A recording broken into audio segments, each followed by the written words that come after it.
Welcome, everybody. Brother Goodwin here, Prophecy in the Spotlight. We've got an exciting show for you. We're continuing our series in the book of Daniel. I have my Daniel study guide right here. If you haven't got one of these yet, go to the website, Prophecy in the Spotlight, and order that. 162 pages, I think, yeah. And all 12 chapters of the book of Daniel, we give a theme, and I give a little study of the passages. And Doc is in the studio. We're going to be in chapter 7 today, one of the most important prophecy chapters in all the Bible, chapter 7 of Daniel. And we're going to look at that. So as soon as the music is over, we'll be back. So until then, stand by.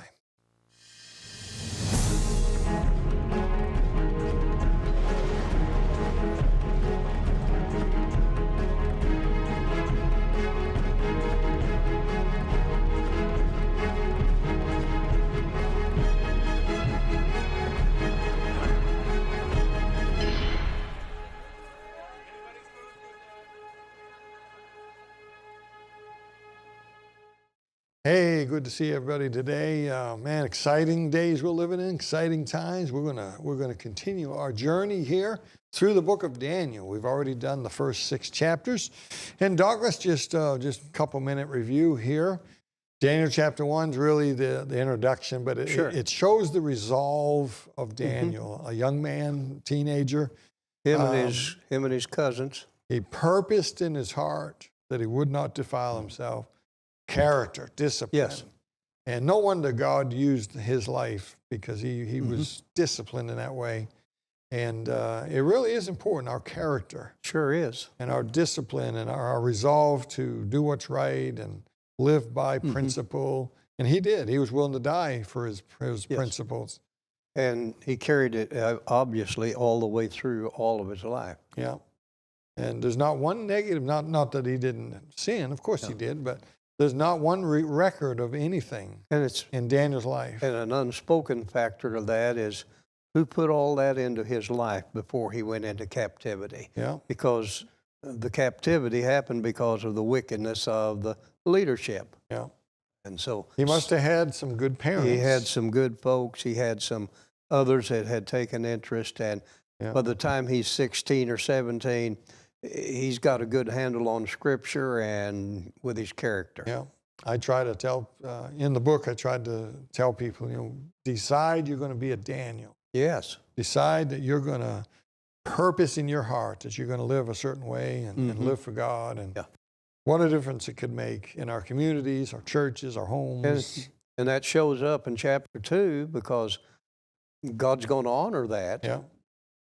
Because Daniel's going to be used at, not only Daniel, but all 4 of those Hebrew boys, to actually deliver all of the supposed wise men that were going to get their heads whacked off. In Daniel 2, of course, Nebuchadnezzar has the dream. And he interprets it for him. It's the statue made of the gold and the silver and the different metals.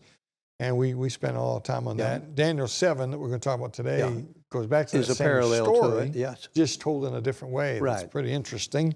And that's why with that head of gold, that's why he made in chapter 3 the whole image of gold. Yeah. It's all about him. So chapter 3, Nebuchadnezzar is pretty excited about being the head of gold and decides to make a statue. And of course, Daniel chapter 3 discusses that, the fact that when the music played, and we talked about how important music is, for good and for bad. And music was what caused them, it was the signal to bow down and worship this idol. And, false worship. Yeah. A lot of that kind of music in false worship today. I mean, we don't know how many were there. It was mainly the bigwigs that were invited. But everyone bowed down except for 3 people. Yep. Now, Daniel was not there. All right. But he was probably somewhere else in the kingdom on imagine being the 3 people and everyone's bowed down and you're head and shoulders looking above around. everybody. Wow. And they literally gave their lives except God stepped in. They're thrown into the furnace and God spared their lives. Absolutely. And chapter 4 is the redemption chapter of Nebuchadnezzar. Very interesting. It's a great chapter because you see a lot about how to count prophetic time. You understand what a true tree is prophetically of a kingdom and things of that nature. Yeah. And then chapter 5 is the handwriting on the wall. Yeah. And boy, what a statement that is. Yeah. Even lost people use it. Well, the handwriting's on the wall. Yeah. And right on the Bible. Yeah. And then, of course, the lion's den. We did that last boy. time. Daniel and the lion's den. Very, very. And the moving. thing is, we've already discussed it, but really chapters 5 and 6 are out of place Right. chronologically in time. Yeah. Because chapter 6 with Daniel and lion's den really goes way over toward the end of his life. Yeah. Not up close. So, yeah.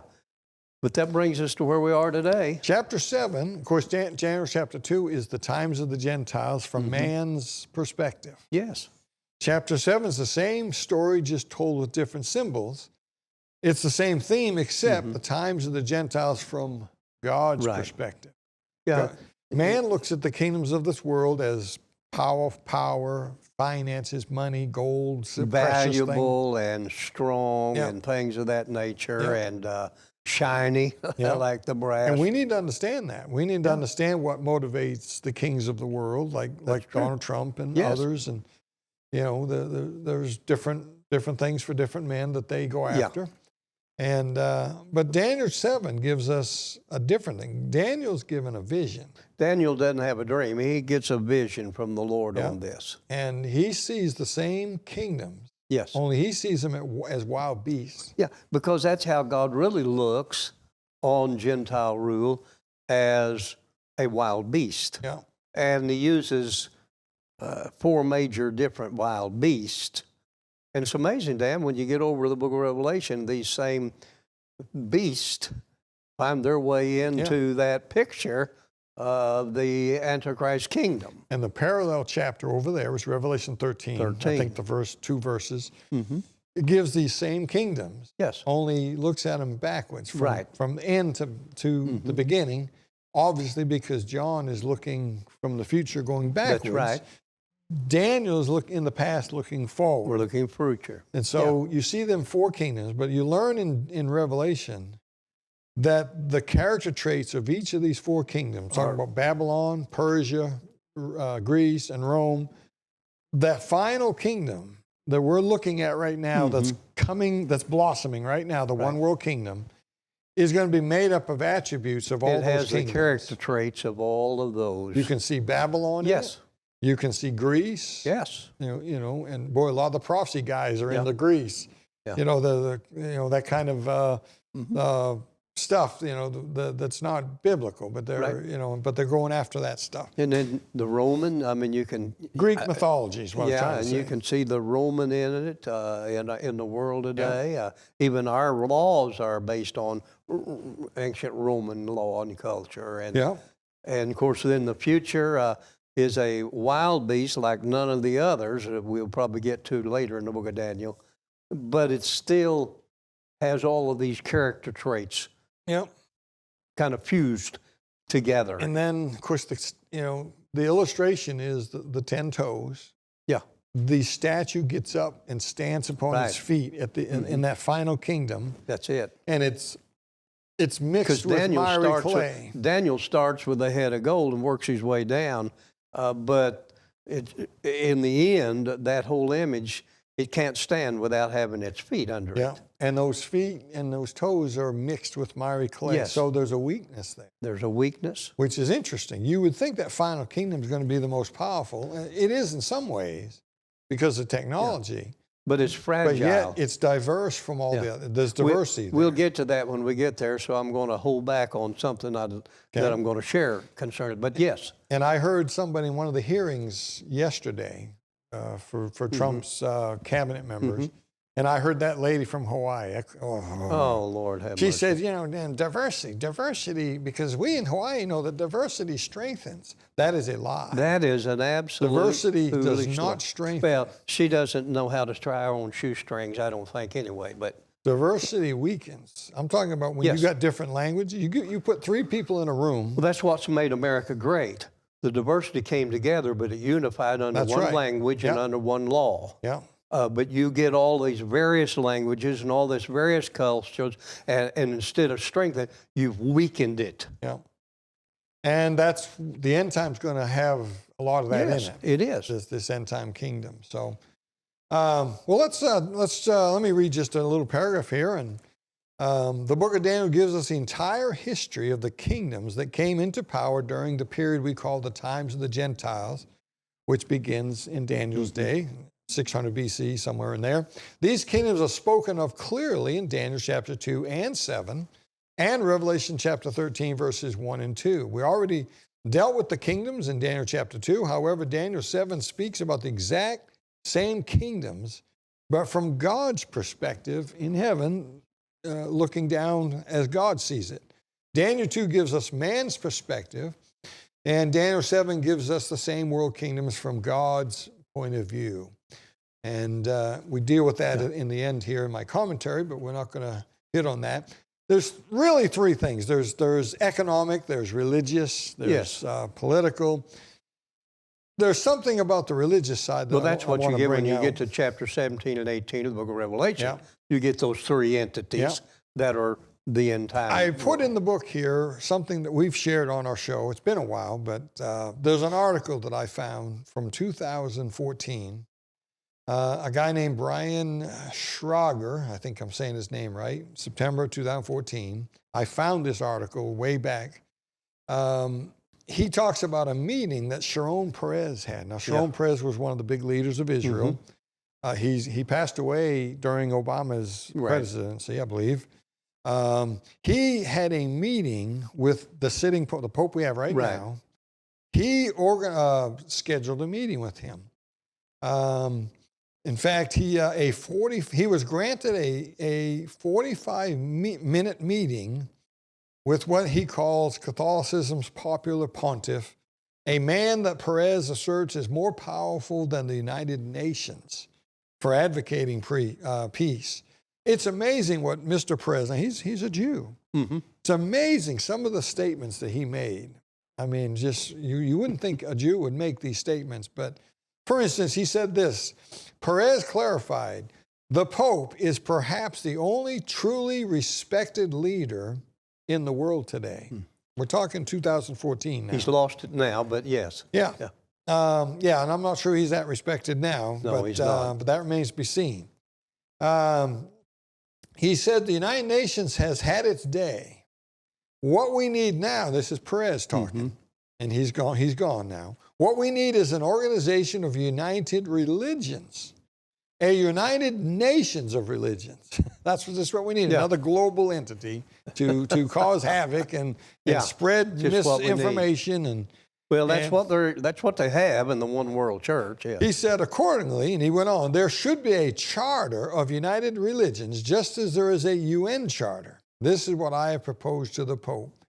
And here's what he said, and I won't read it word for word, but he said that there's only one man. He says the Pope is the one man that can bring the world's three religions together. We're talking about the Muslim religion.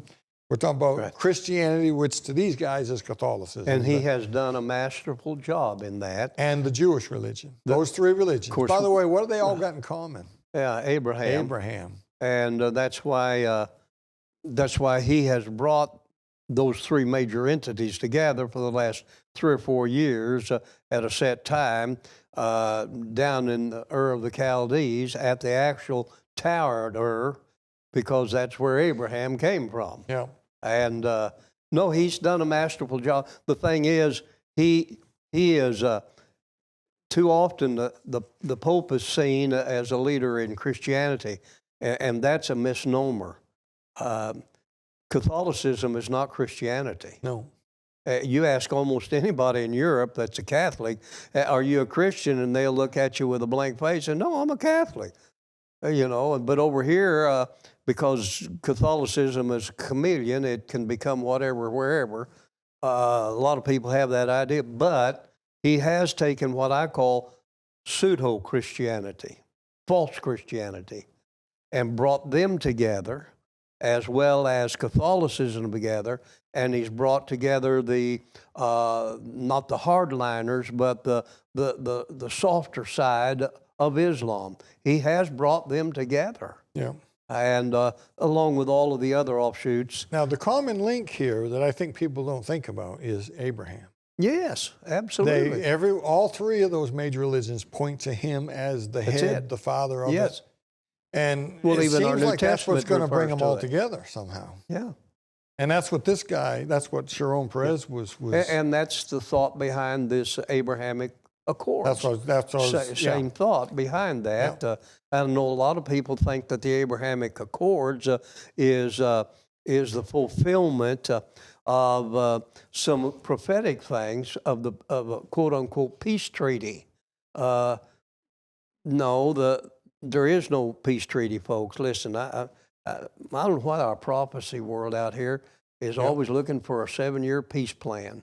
Yeah. Why don't they just look for the covenant that God has already? Well, their Bible doesn't have the word covenant in it. That's the problem. Yeah, and the King James Bible says the covenant. And so Abrahamic Accords is not the covenant of the Antichrist, but it is no doubt a part of pulling together the financial entity of Mystery Babylon, just as what you just read is pulling together the religious aspect of it. We believe, you and I believe, that the covenant is the Abrahamic covenant. Oh, I'm convinced of it. It's the property. It's the land. I'm absolutely convinced of it. And I think what that means is when the you Antichrist... go back to when Abraham gave to his sons.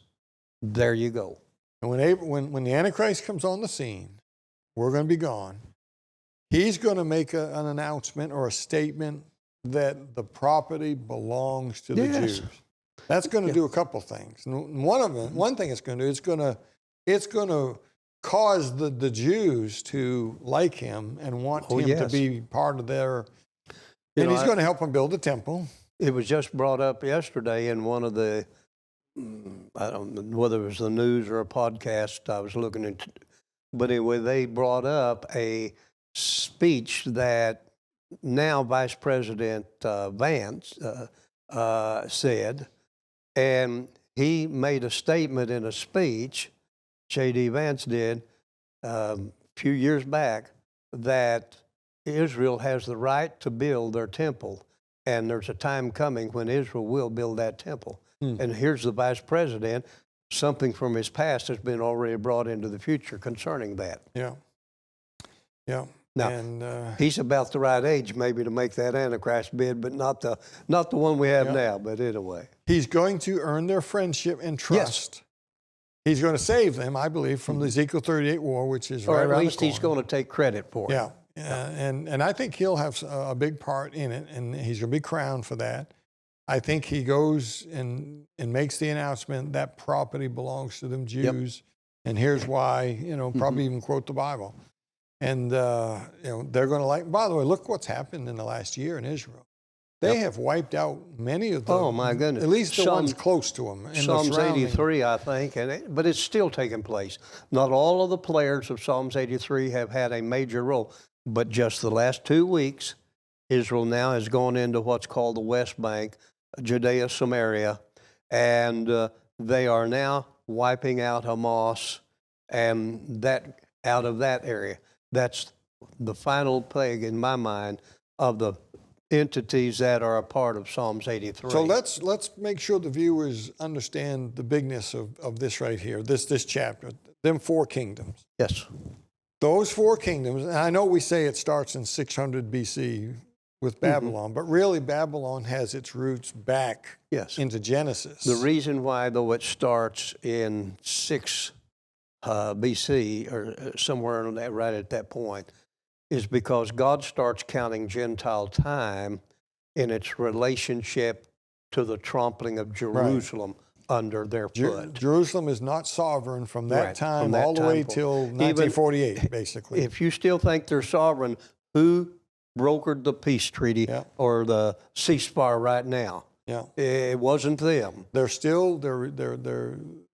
They kowtowed us. They want our money. They want our protection. Yep. And I'm not saying that's wrong, but no. But they're not sovereign like they were in Abraham's day. That's right. But these 7 entities are all a wild beast, and it's amazing when you look at them. Did you mean 4? Yeah, these 4. Okay, you said 7. Okay. Oh, yeah. I'm thinking over A the book of blooper. Revelation, putting it all together. Yeah. These four that are here, the wild beast that is given to each one of those kingdoms really did fit the character trait of those kingdoms. And Yeah. of course, here you're gonna talk about the Persian kingdom, the bear, and the bear's going to walk lopsided. He's got three ribs in his mouth. And that's because it took them 3 campaigns. And the reason they walk lopsided is because the Persians is more important than the Medes. Yeah. And so all of this, we now have the ability to be able to look backwards and see. Can you imagine when Daniel had this vision? He had to have thought, what is going on here?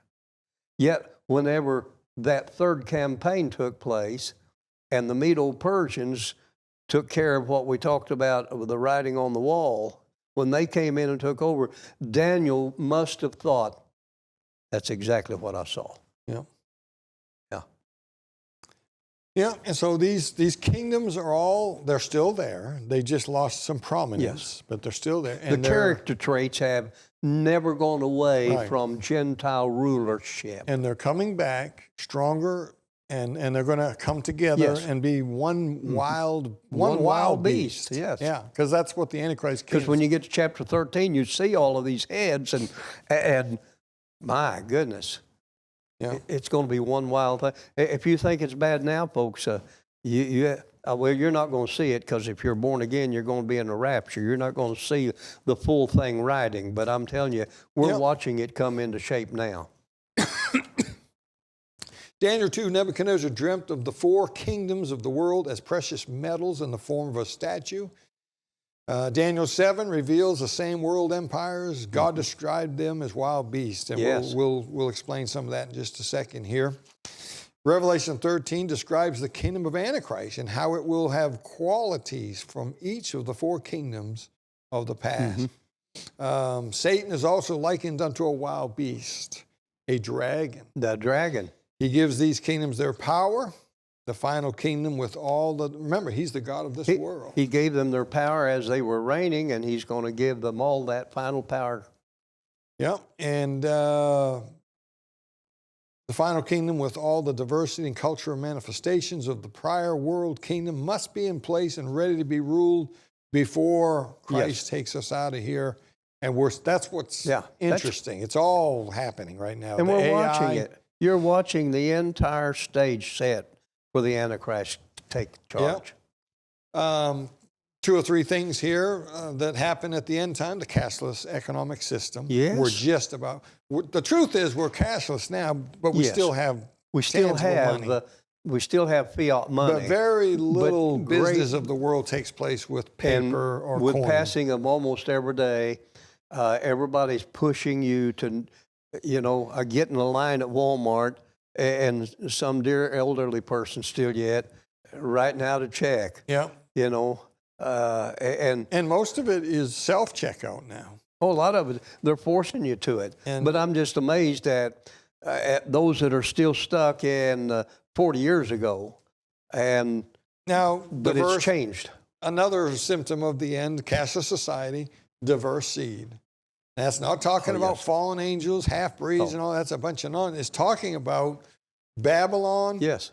The Persia, diversities. Greece, Yes. and Rome, all Yes. coming together, different languages, Absolutely. different cultures. Well, a lot of people go over to Ezra, and there they'll talk about, he talked about all the diverse people and all of this. Well, look at it in its context, and you realize he's talking about all the intermarriage of all the diverse people around him. But yes, and we'll get to those toes when we get to that picture. But I'm telling you, we're watching, though. I believe we're watching those toes form right now. And then the global institutions. Let me real quickly give some lessons, and I think you had something you were wanting to share at the end. Go on. What I've got will fit in anywhere. Okay, let me get these lessons out and I'll give you a minute and a we're half fine. or 2 minutes to. Some lessons at the end here. The kingdoms and governments are like wild beasts. They cannot be tamed. You cannot right. tame a wild beast. You can't tame a wolf. You'll never turn your back on a wolf. You think you've got it tamed, and then something triggers it. Yeah. Number 2, the world will end with a global kingdom, just as God said it would. Yes. It's you can't stop it. I don't care who the president is. The global kingdom is. The train is going full speed Yes, ahead it down, is. and it's just a matter of time. And everybody says, well, is God making it happen? No. No, God in his foreknowledge told us this what would happen. Yeah. Number 3, all kingdoms require a ruler. Yes. There has to. If you have a kingdom, there's a king. He may not be called king, but there's a ruler. And Somebody's in charge. and even if you have a Somebody's got the Congress, pen. somebody's the head guy, even in a Yes. Congress. Number 4, God sits outside of time and sees the whole picture from beginning to end. He's already seen the And that's end. impossible for us in our existence to comprehend fully. But yes. The political and religious system of Babylon is alive and well in the world today. The Babylonian, Yes. and there's a lot of religion that comes from the Babylon side of things. Here's the thing. When you come to religions of the world, all of the religions of the world come from 2 places. They either came from Babel or they came from Jerusalem. Yeah. All of them. Everything except Christianity and Judaism came from Babel, and they're still there. All of them are an offshoot of an offshoot of an offshoot. Yeah. Lastly, diversity weakens a nation. And Yes. it'll weaken any people. Yeah. And that's the toes that you see that Daniel explains here that he sees in his vision. Those toes are partly iron and partly clay. The only way the world can unite is to give up some That's right. principles. That's right.